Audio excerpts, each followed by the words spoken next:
Welcome to Sex is Medicine, your number one resource for holistic sex education. I'm Davie Ward Erickson, and I invite you to join me every week for another enriching and powerful conversation about the intersection of sexuality, spirituality, pleasure, and personal growth. Each episode of Sex is Medicine is dedicated to awakening your heart and mind to the true purpose and power of human sexuality. Please join me on this journey of self-discovery as we explore the art of using pleasure as medicine to awaken, heal, and empower every area of your life. Sex is Medicine broadcasts every Thursday at 7 p.m. Pacific on Contact Talk Radio Network. You can listen to the replay and subscribe to Sex is Medicine on Spotify, Stitcher, TuneIn, iTunes, iHeartRadio, and YouTube. And now get ready for another episode of Sex is Medicine. Hey everybody, welcome to Sex is Medicine. I am your host, Davie Ward Erickson, here with you once again for another juicy, enriching, and delicious episode of Sex is Medicine, your number one resource for holistic sex education on the internet. Just also want to shout out once again that we are the 2021 ASECT Live Web Series Award winners. That's a big freaking deal, and I'm going to be screaming that until, shouting it from the mountaintops until I get tired of it. So you're just going to have to get used to listening to it. Celebrate with me. Today, I am very excited about this topic. I have a wonderful guest, Irene Fair. And we are going to be talking about finding your authentic libido in long-term relationships. And this is such a huge issue for so many people. It's very, very normal that couples may grow apart sexually in relationship. Very often it's women stop wanting to have sex. I also hear about men not wanting to have sex. And it can be the end of your relationship if it goes on for a long period of time and you guys aren't able to find a resolution. Also, a lot of people think it's only happening to them, which is not true. And a lot of people think that they're broken because all of a sudden they had this intense, passionate sexual relationship. And now all of a sudden they're having sex like once a month or once every 6 months in some cases.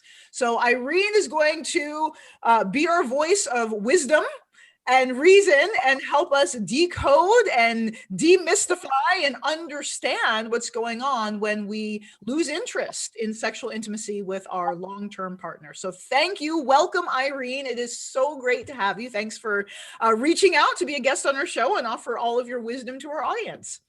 Thank you for having me.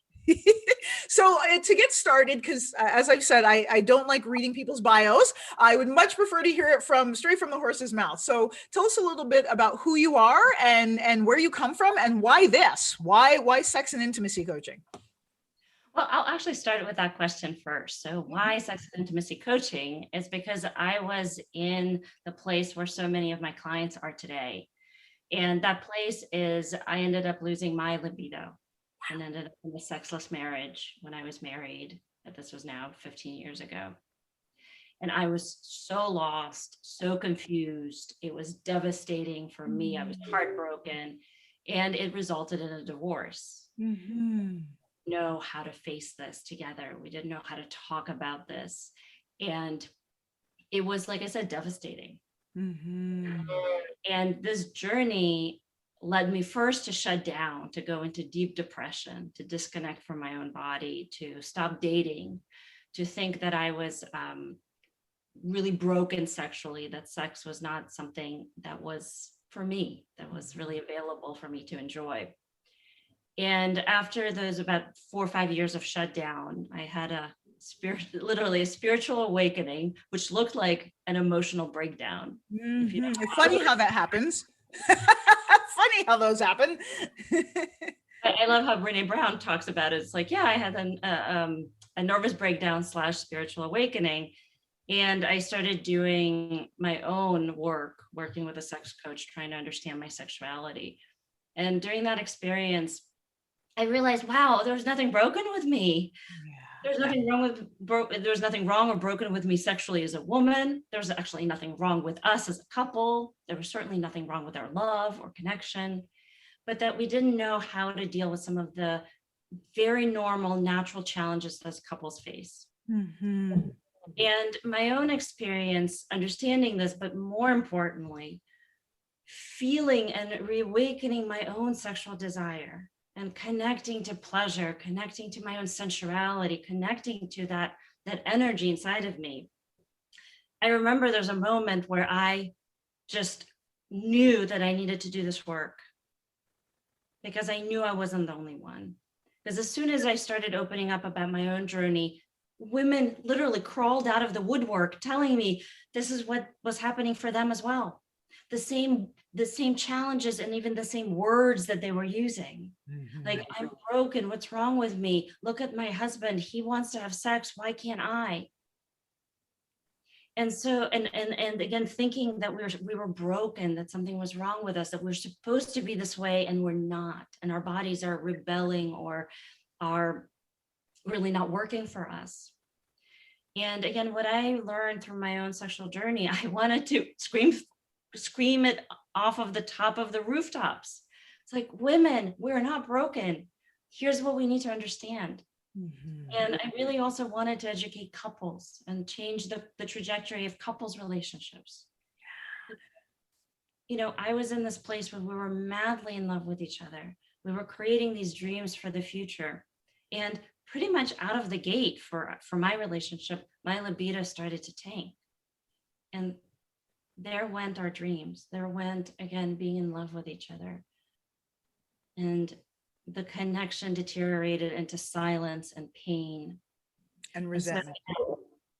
Yeah, and I wanted to change this for other couples.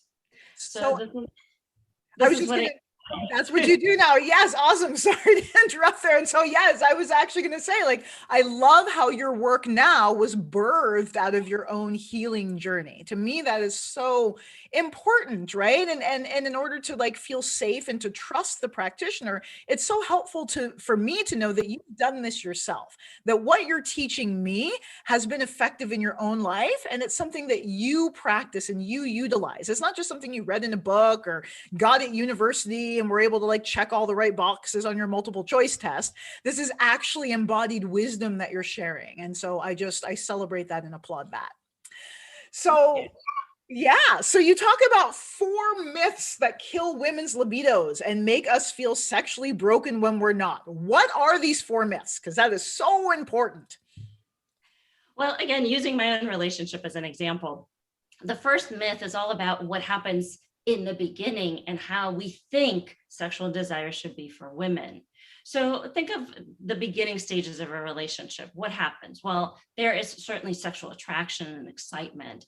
And as you get to know each other and really like each other, there's that phase where you can't keep your hands off each other. You can't stop thinking about each other. It's this crazy time, right? Like when you're not sleeping, you're just thinking about each other, yet you have this immense amount of energy. And during those beginning stages, again, when you're dating, when you're spending a lot of time together, what happens is that men's and women's sexual desire looks the same. It looks on all the time. It looks spontaneous. Like, you know, couples will go to the movies to watch a movie, but what they're doing is they're making out all the time and rushing home to go have sex. They go on a road trip, but they stop every 10 miles to make out or have sex. Yeah. They're spending a weekend together, and what are they doing? They have sex 3-5 times a day. It looks like both are on the same page and are so alive with each other and excited and passionate.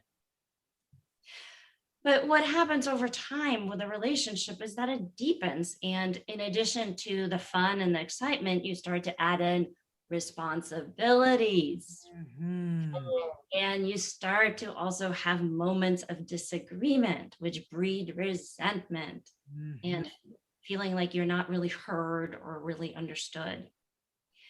And something then starts to shift, usually in the woman's libido. Her libido starts to go down. That's what happened for me.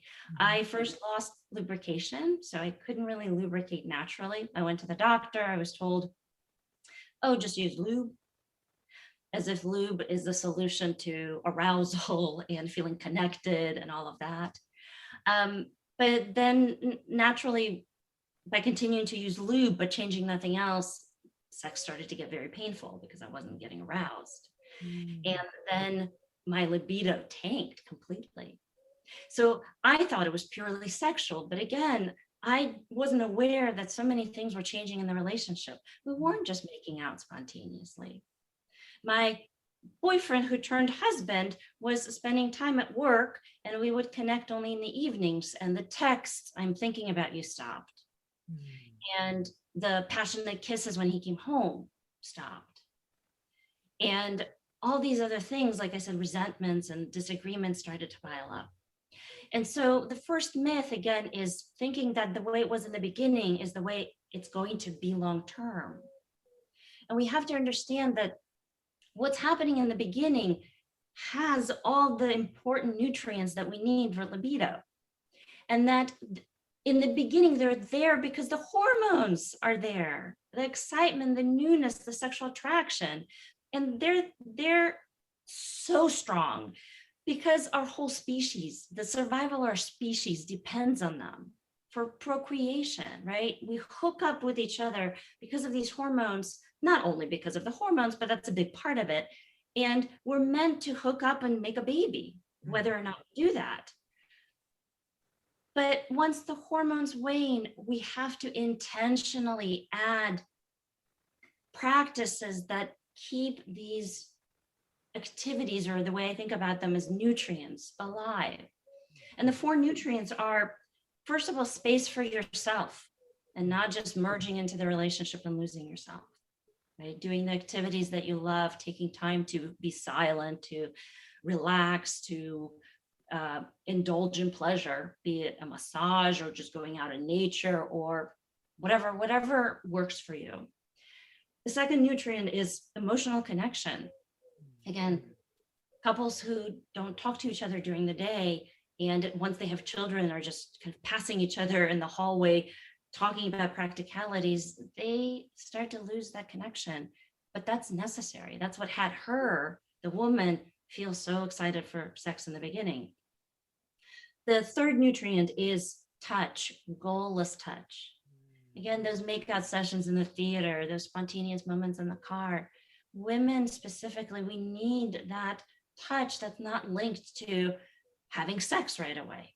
Yes. We need to not be buttered up for sex. We need to just enjoy that touch just because it feels good, because the connection is electrifying and enlivening. And again, that's one of the things that goes away past that initial stage. It becomes linked to, honey, let's go have sex. Okay, let's spend the first 45 minutes buttering you up or getting you ready. Yeah. Right. And that becomes then a chore and a duty. Oh, I have to enjoy it because I got to get turned on. Mm-hmm. Pressure to perform. Pressure to perform, to show up. Look, he's spending all this time on my body. I need to show him progress. I need to show him results. But also, if the only time we're being touched, again, is in the context of sex, performing, right? And then the rest of the time, it's like a touch desert. It's any time our nervous systems kind of get primed. Anytime my partner's touching me, it's because they want sex, as opposed to touch simply being an expression of love without an agenda.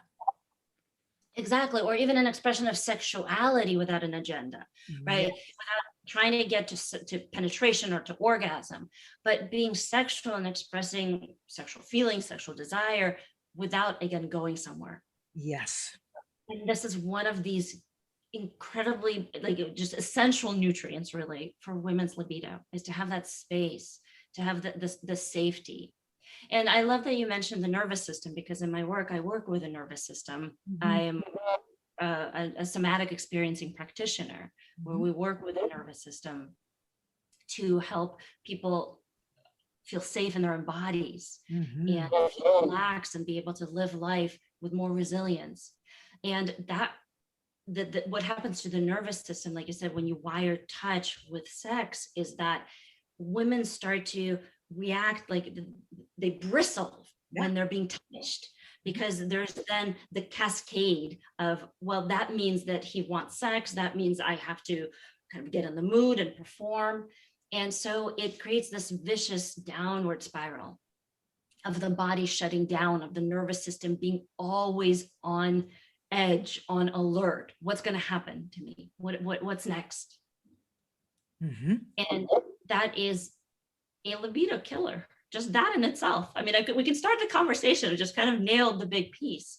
This negative downward spiral is a libido killer. Yeah, absolutely. And I also want to interject here because I'm speaking from my own experience, but also when I have an experience of something, I get curious. I'm like, oh, does this happen for other people too? Or what is this thing I'm experiencing? So then I do some research on it. I'm like, oh, look, this is a thing. This is actually a thing. And so I know for a lot of people who identify as women, cisgender women we're speaking of specifically, who have a history of sexual trauma and sexual abuse, so that touch, we've had to suffer and tolerate unwanted touch for so much of our lives. And I know that there was this phenomena that I read about in long-term relationships, which was because of the safety of that relationship, the nervous system felt safe enough to begin releasing that trauma. And so it may manifest in these long-term relationships as all of a sudden having an aversion to touch, because what's really arising is all of the times we've tolerated touch and not been able to say no or use our voice and advocate. Because of the safe container of the relationship, we can now be honest about what we're experiencing and really honor the messages of our body. And so pull away or withdraw from touch, because whether or not there's a demand, because of our history, we may perceive a demand. So that's been an important information for me and many other women to know.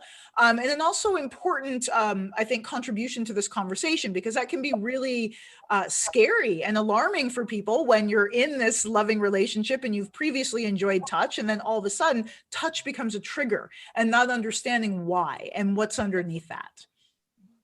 And I want to also go a step further to say that it doesn't take sexual abuse or sexual trauma to experience that most women have experienced some level of sexual trauma, because most women's, especially first experience, but also many experiences, sexual experiences, are usually too early, meaning she's not really aroused, she's not really in it, she's not really present. They're too early, too fast, and too much. And potentially coerced.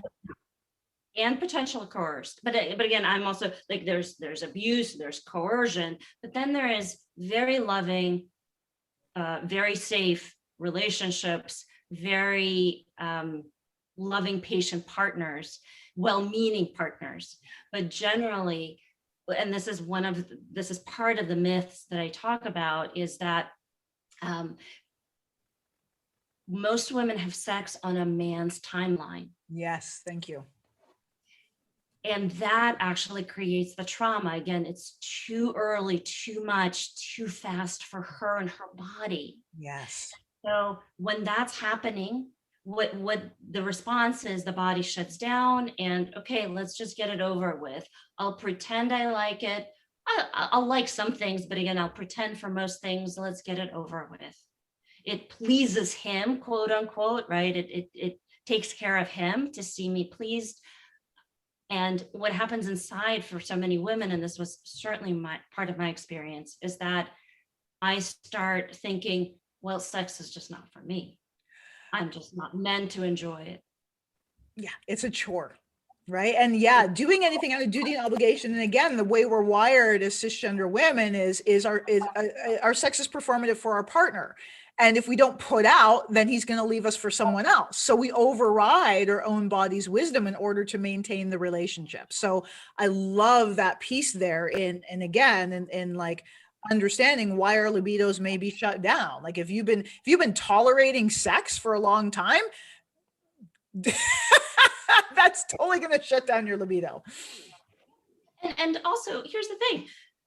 When the libido shuts down under those circumstances, it means it's a healthy libido. Yes, thank you. Right? Our libido is meant to shut down when it's not honored, right? When our bodies are not honored to and allowed to go at their pace, when we're not getting the nutrients that we need, then the body will shut down saying, hey, I don't want any of this. This is not right. And so when we think that we're broken because our bodies are not responding or not behaving, the truth is that they're actually behaving. and they're protecting us, and they're acting again in the most healthy way.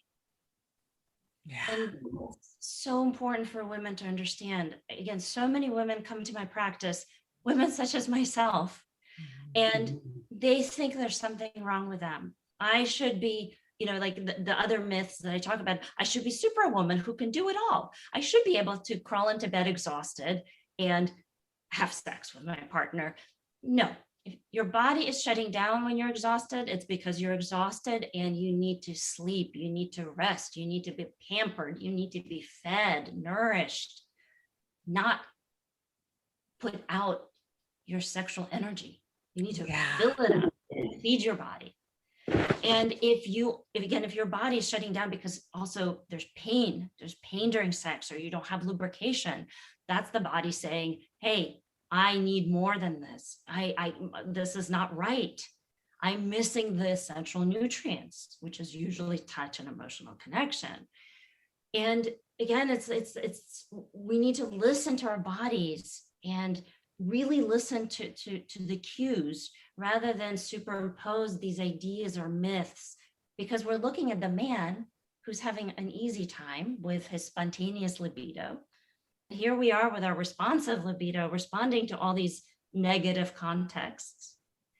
And we're not listening to ourselves. We're comparing ourselves to the man who it looks like he has libido and I have less of a libido. Well, that doesn't work that way. There's no standard and a lesser version. There is different kinds of libidos. And again, our body will tell us what we need. I love that you keep pointing out exactly how so much of the way we in the Western society view sexuality is patterned after male sexual response and sexual desire, even like, coming in 2 minutes. Well, yeah, like ejaculatory orgasms for men happen in 2 minutes. And yet it can take 20 to 40 minutes before our erectile tissue engorges enough for us to have vaginal orgasms, kind of thing, right? So every concept about sex in the Western society is modeled after the male ejaculatory orgasm, not even the male multiple non-ejaculatory orgasm, just the male climactic ejaculatory orgasm is what our sexual views are patterned after. So I love how you keep bringing it back to that, because it's so important for us to reclaim and honor and allow that our bodies are built differently, they function differently, and they're equally valid. Absolutely. And also what's so frustrating is so much of therapy and sex therapy is still based on these outdated models. I recently ran into this survey that's online of the sex therapist website, and it's based on a questionnaire that was developed in 1996. And the kind of questions that it asks to gauge a woman's libido is, do you spontaneously think about sex during the day? That's more spontaneous sexual desire. Do you have sexual fantasies about your partner? Not everyone has sexual fantasies. That's not a prerequisite to being sexual. And do you, when you see your partner, do you want to have sex with them? Again, not an automatic. There's no automatic connection between seeing your partner and wanting sex for women. Yeah, it depends on the day. You see your partner? Depends on the day. What's your connection? What's your connection to them? What's your connection to yourself? What is going on in your life? Have you been touched? All of that. And so again, we're superimposing these very outdated, very cis male based standards of sexuality as sexuality onto women. And women will absolutely pretty much always come out as broken. I actually took the survey that I just mentioned, and I came out as broken. I came out as having low libido. So I'd love to tease out these concepts, because I haven't heard this before, the difference between spontaneous libido and responsive libido. Could you dig into each of those a little bit more? I would love to. And the source of this is Emily Nagoski in her book, Come As You Are, which I absolutely love. And I'll summarize it in my own words as well and kind of add my own flavor to it. So spontaneous sexual desire is what most men experience under kind of normal conditions. And what happens is that there's a very almost like spontaneous appearance of sexual desire. And what that looks like is that there's some kind of stimulus happening, like they think of their partner, or they see their partner naked coming out of the shower, or they drive down the highway and see a billboard of a model in a bikini. And from there is a desire, a sexual desire that arises, like, oh, I want to have sex. And from there, the next step is to have a physical reaction, to have physical arousal.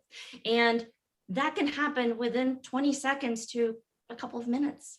And there they are, not only wanting to have sex, but they're ready to have penetration sex. They can have oral sex. They can have whatever they want, because a man will be fully aroused during that time, fully hard. And that all happens within literally, like, it can be 2 minutes, but that's like on a conservative end. It could be a couple of seconds, and he's ready. And that's how how sexual desire is presented in magazines and literature. Again, it's like you have sexual fantasies. You think about sex all the time. That's more spontaneous sexual desire.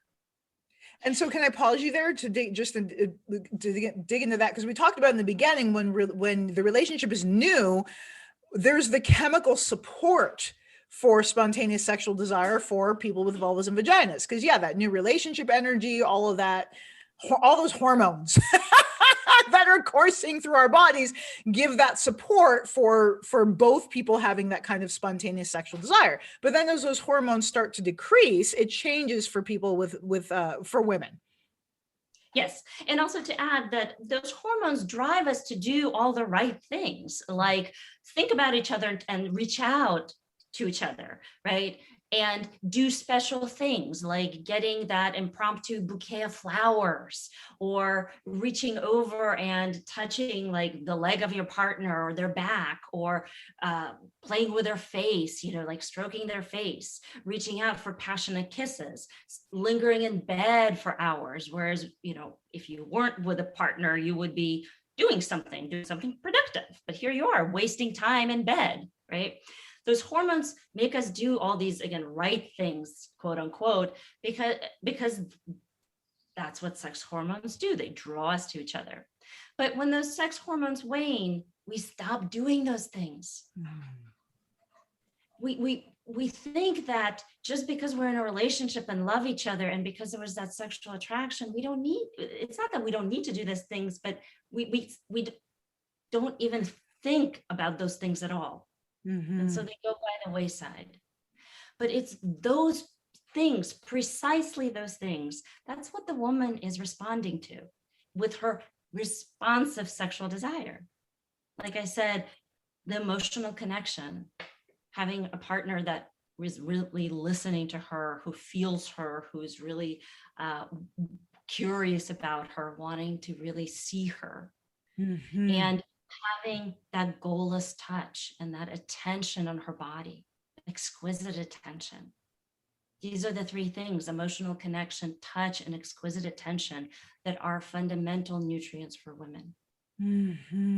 Yeah. So it's kind of like, it's like a vicious cycle almost. It's like there's the hormones that support both people, but it sounds like they compel the man in the relationship to do all these like lovely things. And so as cisgender women, our hormones are giving us an extra boost, but we're also getting all this love, this nourishment, like you say, nutrients of love and connection and presence and care and all of that.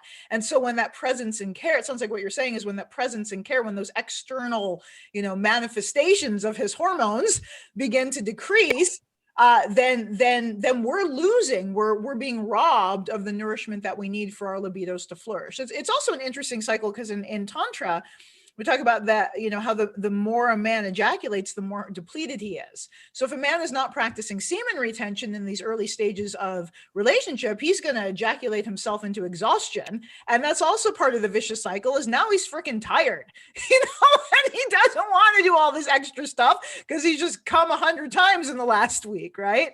So it's an interesting, kind of vicious cycle that if you understand what's going on, you can implement tools to alter it. But if you don't know what's going on, it's a recipe for disaster. Absolutely. And it has you feel confused and lost and broken. Again, there's that brokenness piece. Well, and here's another piece to add to this puzzle. So if a man is not practicing tantra or semen retention, usually he is very quick to orgasm. Ejaculate. And ejaculate, exactly. And so that usually finishes the journey for the woman. So here she is, she needs, even when she's very sexually active, she needs the time for her body to really to relax first, then get aroused, and then feel sexual desire. That's actually the journey towards, or the journey of responsive sexual desire. There is the relaxation phase, there is the arousal phase, when the body just starts to, ooh, this feels good, ooh, I want more. And then that starts to change into, ooh, I want more that's sexual. Ooh, now I want sex. Sexual desire comes after arousal builds. And that's different from spontaneous sexual desire, because spontaneous sexual desire, there's stimulus, desire, arousal, boom, boom, boom. This is relaxation, then starting to get turned on, then starting to up the ante. And now it's like, ooh, I want sex. And I wish I had the visual for this, but if you think of overlaying the man's journey, which is much faster and much more linear, with this long kind of spiraling journey for the woman, they're really missing each other. Yeah, I can see that. There she is, right, going through these slow ups and downs. Like she gets excited and then she rests. She gets excited, then she rests, but she's still moving up progressively. He's already up and he's like, what's wrong with her? Why isn't she up? What's going on? Is she not turned on? Am I not doing a good enough job? I should go faster. I should really get her going. And he's already basically at climax and she's just starting. Oh my God, yes. That's the source of so much suffering. Right there. So much suffering and so much internalizing it, like I'm doing something wrong or there's something wrong with me as a lover. Yeah, and it's just not understanding our anatomy and physiology is what it boils down to. Exactly. And not knowing how to convey what we're doing. And, you know, through the nervous system lens and the lens of safety, one of the most unsafe places we can be as a woman is to not be able to voice what's happening to us. Amen. And so, like, if we had a voice, if we could say what we need, then we could get what we need and feel safer. But and again, I wasn't myself there in these situations where I didn't know what was happening to my body. I couldn't say slow down, or I couldn't say this is what I need, or I couldn't say, could you touch me more here? I need more time. That just led me to feel like, okay, I just have to go with the flow. Again, I just have to kind of succumb to this and please him and go with the flow and just override what my body needs. Mostly because I didn't have words to describe what my body needed. Yeah, and because you didn't really know, right? Not only not having the words, but we're left in a desert of ignorance in terms of our sexuality. And oh my God, of course, that's overriding our body's wisdom is going to destroy our libido. Absolutely. So as you're talking, it's occurring to me that this is why, like, again, I'm thinking of like my relationship with my husband or just some of the other experts in the field as they talk about, it's like making love happens all day long. Like the party is what happens in the bedroom, like the, penis and vagina or finger and anus, whatever, that's the culmination or the climax, so to speak, of everything you've been building all day. So having that compartmentalized, I think this also adds to it, is again, in the West, we have a very compartmentalized approach to sex. Sex is something that happens in the bedrooms on Friday nights and Saturday mornings, and the rest of the time, and sex means it looks like touching, kissing, fucking is what it looks like. And then the rest of the day, we don't touch each other. We don't caress each other. We're not snuggling. It's like a touch desert, like I said, and a love desert. We're not connecting. We're being snarky at each other about the dishes and all that. And then we go to bed and you want to roll over and put your penis inside of me. Right. So like, that sounds like hell. That's that is awful. There's no, my vagina would be like a steel trap door on it. Yeah. And precisely also what I said earlier, this is why women's bodies are shutting down. Yeah. Because it's starvation. It's starvation of what we need. And then on top of that, performance pressure, right? To show up and to still be excited and perky and all alive and sexy. So what you're saying is so huge, because there's this misconception in the field that women are starving for sex. That may or may not be true.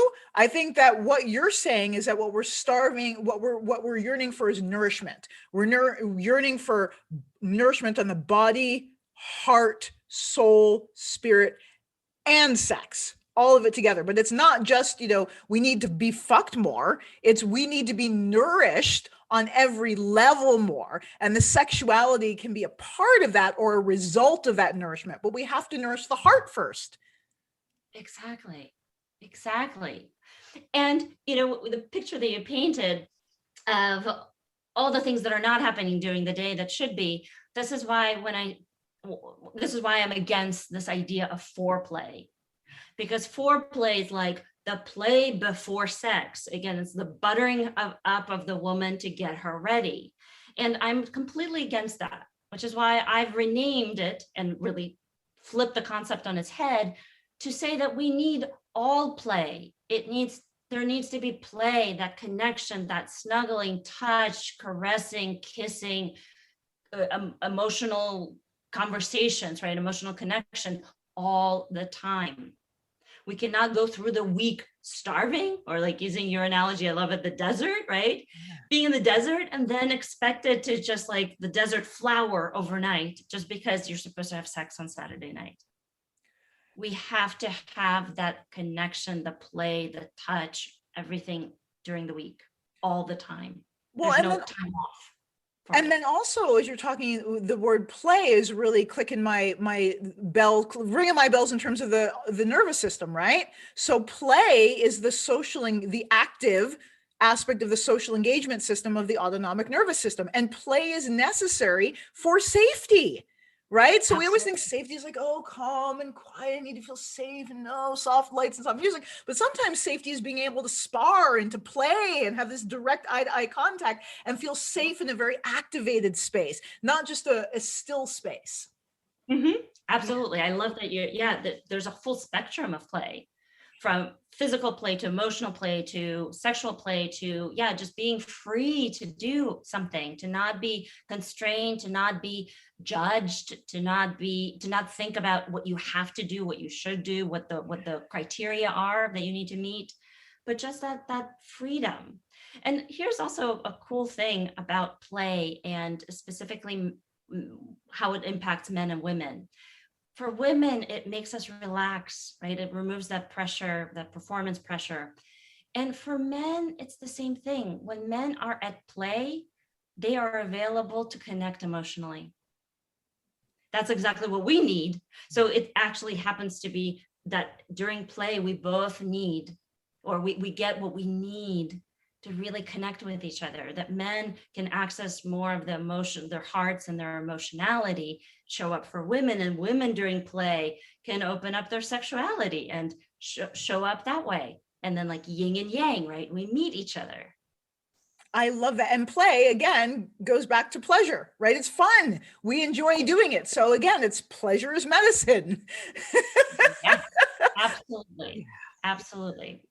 Oh, I love that. And I love we got that play piece, because that's the thing. Again, all the sex stuff is awesome and educational, informative, and it can be super heavy. And so having this foundation, as I always talk about, of innocent curiosity, shame-free expression, just being curious and innocent and playing, right? If it's not fun, we're not going to do it.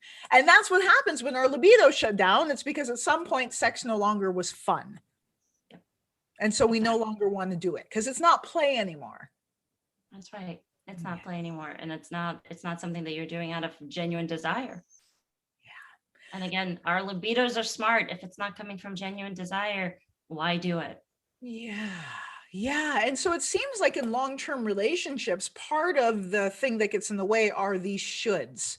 Like you should be having sex 3 times a week. You should be, whatever, you should be available for sex whenever your partner wants it. It's all this oppression of the shoulds of what society tells us and that we've absorbed and is now our reality in terms of what we think sex should look like. Mm-hmm. Yep, absolutely. And of course, it's exacerbated when one partner wants sex more than the other, generally because of their natural makeup. And oftentimes it falls along the lines of men because they're able to access their sexual desire more easily, right? Because it's spontaneous. It looks like they want sex more. And because women, as they start to shut down and want sex less, it looks like they want sex less, even though that may not be objectively how it is, but it starts to fall into that pattern. Then there's also pressure of, well, he's pressuring me or my partner's pressuring me. And what do I do? It's like a no-win situation. If I say no and really listen to myself, well, that's going to impact the relationship. And if I go with it, then I'm just going to do it out of obligation. And they don't like that either, right? They want me to be full of passion and excitement in bed, not to be just a vegetable in there. So that exacerbates all these issues. And this is where couples get really, really stuck. And they don't know how to get out of this kind of gridlock. They don't know how to communicate. They don't know how to, they start really doing hurtful things to each other, and then they don't know how to heal that. And that's where it gets very, very painful and very kind of like a quagmire. They just got sucked into that.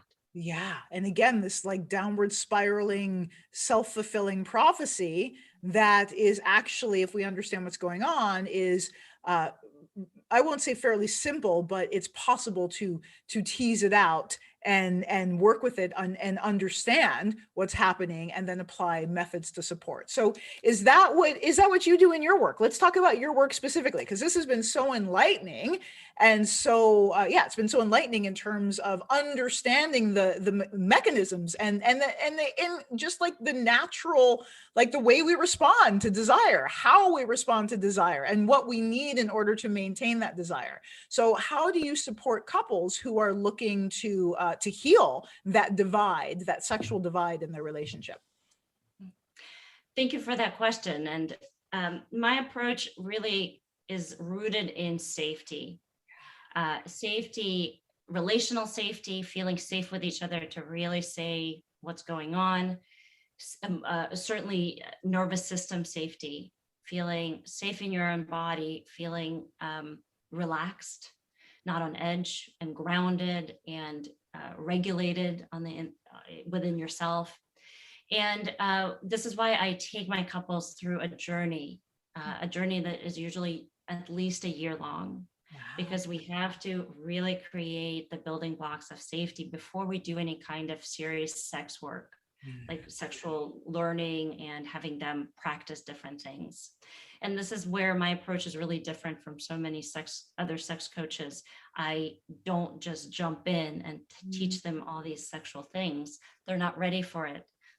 They're coming in, at least into my practice, so raw, so it's like the death by 1,000 paper cuts. They've had so many of these gridlock situations where they couldn't really communicate what they need and want. They are resentful. They feel like they're broken, or their love is broken. They have so much fear about losing each other that we have to establish that safety. So we spend a fair amount of time in the beginning to do that, to have them feel like, wow, this is my partner again. This isn't an enemy. This isn't like someone who's trying to get something from me in the bedroom, but that they're on the same team and they know how to connect in that safe way. And that is huge and so profound and so necessary. Are there methods or techniques you use to help instill that sense of safety? So certainly somatic experiencing and understanding the nervous system and slowing things down. Just like in sex, I slow things down tremendously in my coaching. I assure them we'll get where we need to go, but we need to slow down and we need to build these fundamental blocks. Mhm. And I love Sue Johnson's EFT work, emotionally focused therapy. So really focusing on the emotional connection, helping the couples say, well, and convey what they really mean and how what's happening impacts them emotionally. It's not that I'm just frustrated at you because you didn't do this or you're doing that. It's that when I see you do that, I go into despair that nothing is going to ever change. And I shut down and I start to see only the negative things, right? Getting to that deep, deep level of what's happening emotionally on the inside. And teaching them to connect below the surface, below the frustrations, below like, you're doing this, I need this, you're not doing that, to what's actually happening, what's happening in the heart. Yeah, the unmet needs. The unmet needs. Yeah. Exactly. The unmet emotional needs, feeling important, feeling seen, feeling understood, feeling like your partner is going to be there when you're in distress. Yeah. Wow. Yeah. So profound. So how can people get a hold of you to work with you? So I have a ton of resources and information on my website, which is irenefair.com. And there is a ton of new articles and old articles, but ton of articles on sex and passion in the long-term relationships and women's libido.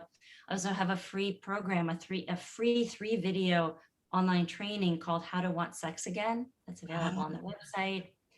And there's of course information on private coaching with me as well. Yeah. Okay. So you've got a lot of free info, and then you've got info about how to work with you one-on-one to really transform your relationship. So what would be the best resource that you suggest for a couple coming in who loves each other, but is stuck at the libido block and really wants to begin the process of overcoming it? So on your website, what is the best resource that you would recommend for that? So I would recommend clicking on the banner that takes you to a page where there is actually a video that's specifically geared towards couples. And it's the video on the 3 types of sex and actually why sex dies in a long-term relationship. Oh, that sounds amazing. And so it's very eye-opening, and couples tell me all the time they see themselves in the video, they see in how they are where they are, and that gives them a lot of hope, not only because they're not broken, but because they start to get the steps that they need to bring sex and passion back into the relationship. And of course, critically, connection, that emotional connection, that lover connection. And I recommend watch that video and then click on the consultation button and set up a call with me. So I offer a free 1-hour consultation. And it's the first of actually several steps that I take people who want to work with me through to establish whether we have a good fit and what I can provide for them. So it's again, slowing things down, going through these very important connection steps to really understand each other, and then see what I can do for them and how I can work with That's them. beautiful. I love that, the sounds of that video, the 3 types of sex, and what is it called? The 3 types of sex? And why sex dies in a long-term relationship. Man, Actually, now that for a title, damn. The 3 types of sex and why yours is dead. Wake up. Yep. Yep. And even more, when I talk about that in the video, I say that sex naturally dies, expected to die.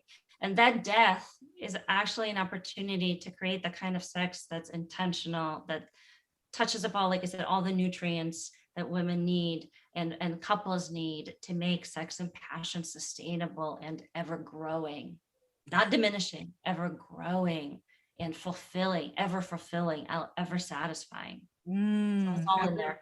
Ever evolving, so it never gets bored. Ever evolving, so it never gets bored. I love that, and I love that concept of sex needs to die, but it's not necessarily the sex that needs to die. It's our concept. It's the way we think it should be happening that does need to die in order to birth a new understanding. So I love that. And spell your website URL for us again. IRENE. F as in Frank, EHR. Okay, so IRENEFEHR.com. Perfect. Yay, awesome. We'll also have on our website and blog. I do this kind of clunky sometimes because some people are just on Spotify driving in the car, and I want them to be able to, like, on their mobile app. Perfect. Get it for you. Well, thank you so much, Irene. It has been a treasure. You're a treasure. It's been a gift, I will say, having you here. And thank you to all of our audience for tuning in once again. This has been eye-opening and mind-expanding, and I've taken notes and gotten some really wonderful, wonderful information, nourishment from our conversation. Tune in next week. Everybody stay connected. Check out Irene. Stay connected with us at Authentic Tantra, and we look forward to seeing you next week. Have an awesome weekend. You've been listening to Sex is Medicine with Davie Ward Erickson, your #1 resource for holistic sex education. You can listen to and subscribe to Sex is Medicine on Spotify, Stitcher, TuneIn, iTunes, iHeartRadio, and YouTube. Just search Sex is Medicine with Davie Ward. Stay connected with me and my guests on Instagram, Facebook, and Twitter at Authentic Tantra, and learn how you can use Tantra as medicine to heal, awaken, and empower every area of your life at AuthenticTantra.com. Make sure to tune in to Sex is Medicine every Thursday at 7 p.m. Pacific on Contact Talk Radio Network, and join our watch party every Thursday evening on Facebook at Authentic Tantra. We look forward to you joining us next week for another episode of Sex is Medicine with Davie Ward.